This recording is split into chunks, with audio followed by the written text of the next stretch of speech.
Restore your Dell Latitude 9430 with confidence by following the step-by-step factory reset guide.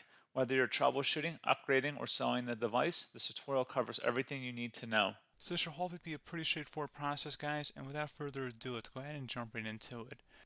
It's supposed to not delete your personal files. I strongly suggest that you create a backup of any important files or documents before you proceed, because even though it might say that it's going to save your personal files, there's no guarantees that it will, so just keep that in mind, and we're going to go ahead and jump right into it. So we're going to go ahead and start by right-clicking on the Windows Start menu, and we're going to select the settings. You want to select System, and then on the right side, scroll down until you get to Recovery. Reset Advanced Startup Previous Version of Windows. Go ahead and open that up.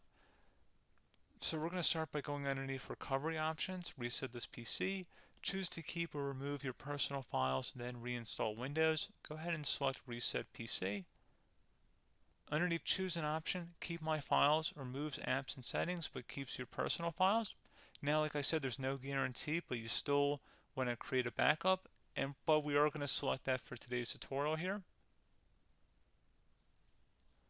And it's going to ask how would you like to reinstall Windows. I usually do a local reinstall, so that's what I'm going to select.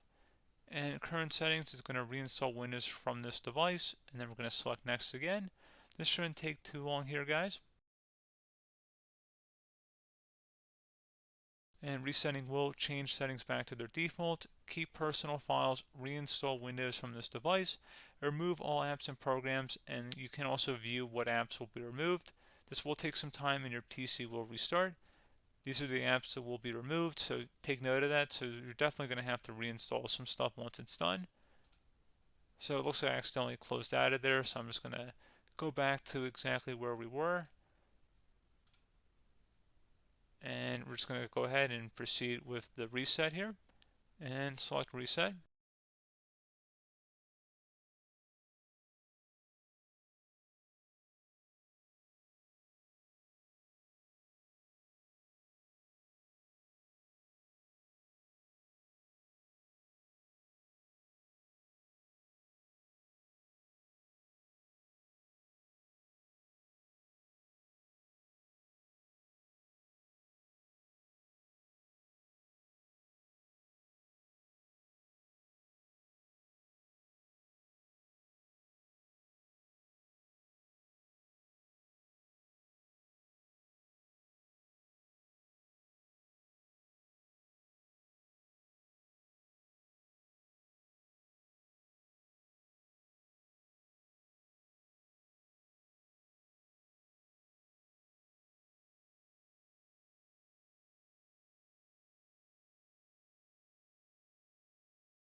And there you go, guys. Should be simple as that. Go ahead and reinstall any of the applications that were removed. You can see a list of them by clicking on the link that's going to be on our desktop here. And that's pretty much it, guys. So, as always, thank you for watching this brief tutorial. Do hope I was able to help you out, and I do look forward to catching you all in the next tutorial. Goodbye.